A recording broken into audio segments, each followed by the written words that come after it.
Good morning, children of class 9th. Today we again go on with the study of the 6th chapter, which is the study of the first element, hydrogen, children. And we see that last time, children, we had done a good study in video 7, where we studied about the reactions, both oxidation and reduction reactions, and the use of hydrogen in those reactions. Then we saw how hydrogen is involved in oxidation reactions and reduction reactions. What are the conditions for oxidation reactions, and how the oxidation reactions take place, what are the conditions for oxidation reactions to take place, we had seen last time, and we would be revising it at the end of this video today also. Then children, we also saw examples of oxidizing agents in the last video, video 7. We saw tests of finding the presence of oxidizing agents, whether to see those agents that we have are oxidizing agents or they are any other agents.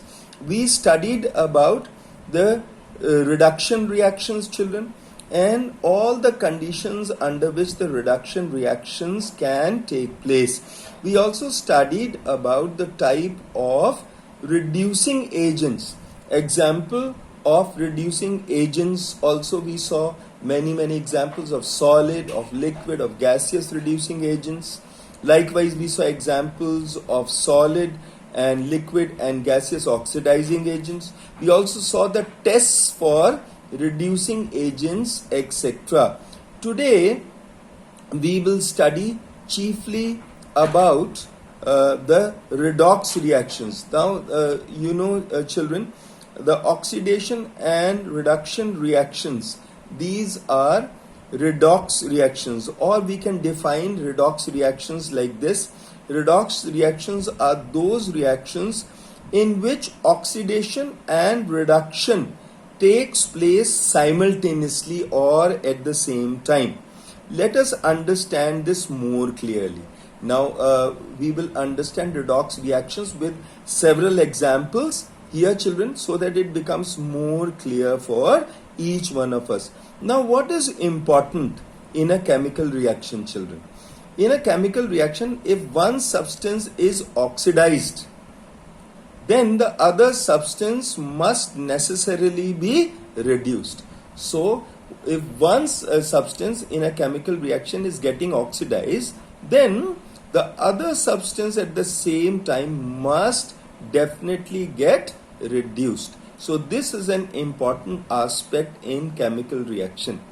This is because the electrons lost during oxidation, there are electrons, children, which are lost during oxidation, are simultaneously gained by other reactant during the reduction. For example, children, we had studied about sodium chloride.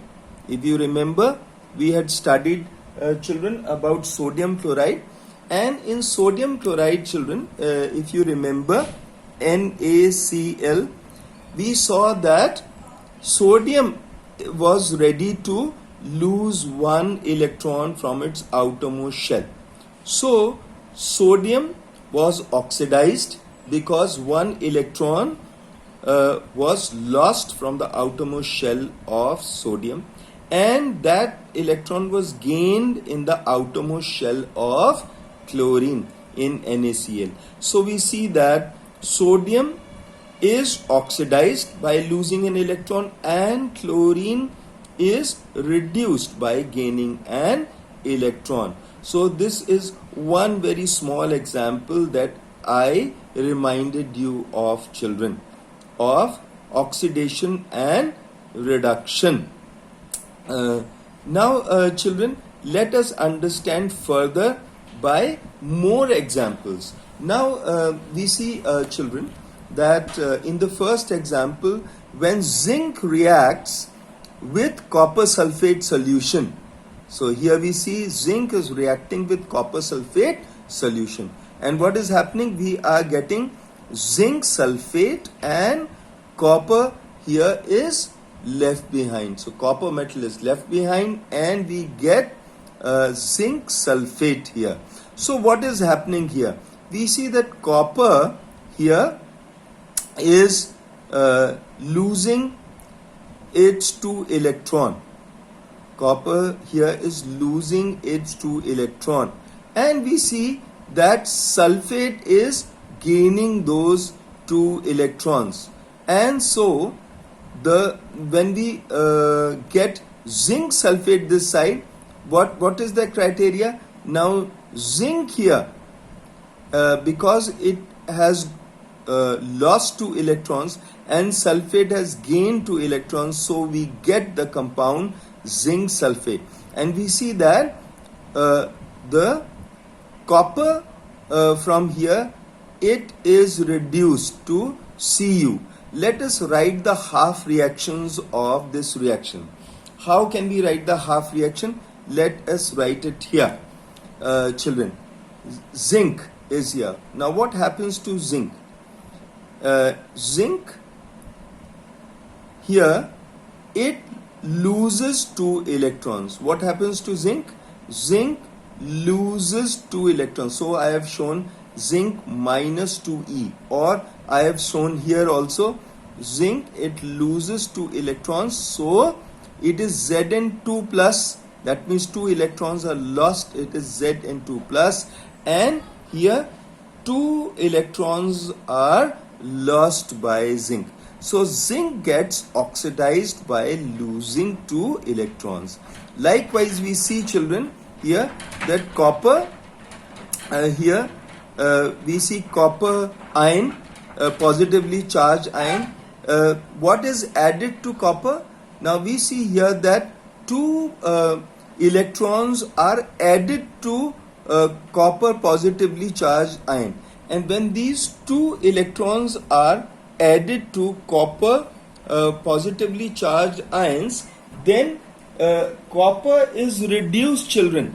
We see here we get a full atom of copper. And we see, children, here that copper ion, to it 2 electrons are added, and so the oxidized copper ion Cu2 plus now is reduced by addition of electrons, 2 electrons to it. So we see half reactions in this. Half reaction is of copper getting reduced and half reaction is of zinc getting oxidized. And both these reactions are happening simultaneously, so this is a redox reaction. Let us again see in this reaction copper ion, and we see zinc here, and we see on the other side, the product side, children, that zinc, it becomes positively charged. That means zinc atom, by losing 2 electrons, it gets oxidized to zinc positively charged ion, whereas it is opposite true for copper. Here copper positively charged ion, which is oxidized ion, this on gaining 2 electrons becomes a copper atom. So here we see a reduction happening in the same reaction. Likewise, let's see again, children, to understand it. Here once again we see copper ion is there. Now this copper ion, to it what is added? 2 electrons are added to copper ion, and so copper ion, which was an oxidized ion, by addition of 2 electrons it becomes reduced to copper atom. And on the other hand, zinc atom, from it 2 electrons have been removed, and so we get a zinc 2 plus ion, which is oxidation of zinc atom to a zinc positively charged ion.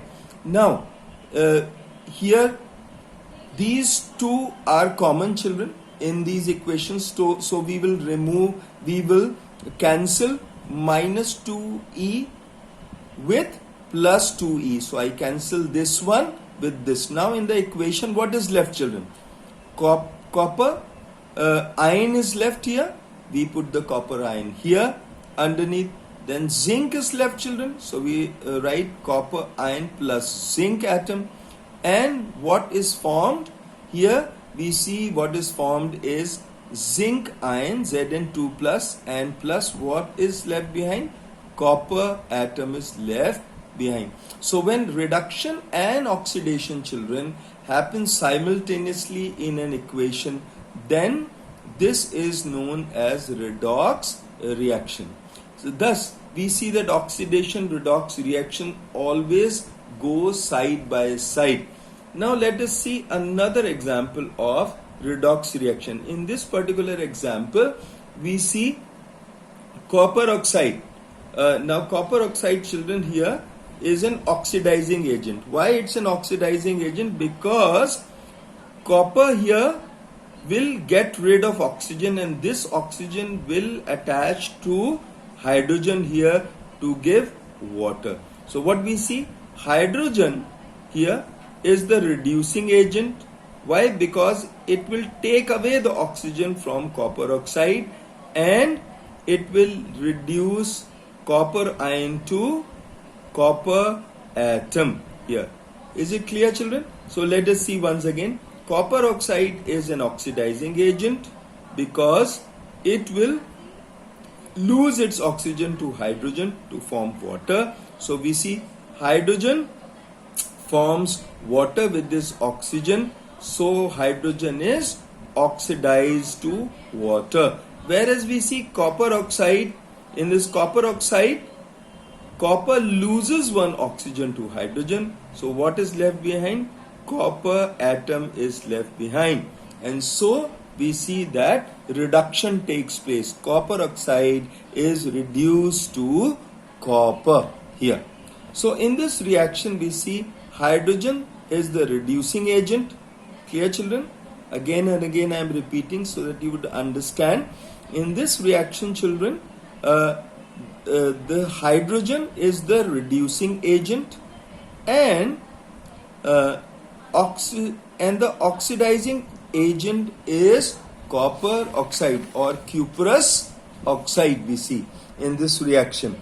And on the other hand, we see the oxidation reaction is the oxidation of the reducing agent hydrogen to water.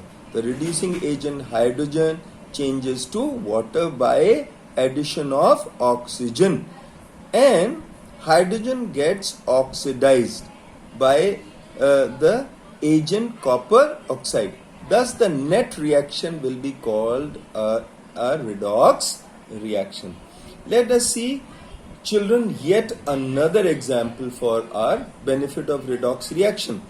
Let's see here. H2S is gas. H2S combines with chlorine here. H2S happens to be a reducing agent because of the presence of hydrogen here, and chlorine is the oxidizing agent. Now what do we get? Wherever we had learnt in the previous video that whenever hydrogen is added to any other element, then that element is reduced. So here we see hydrogen from H2S is added to chlorine. So chlorine gets reduced to HCl. Okay, children? The chlorine is reduced to HCl because hydrogen from H2S is added to chlorine. Whereas on the other hand, chlorine acts like oxidizing agents. How? Because it takes away the hydrogen and it leaves sulfur here. So sulfur is oxidized. Hydrogen sulfide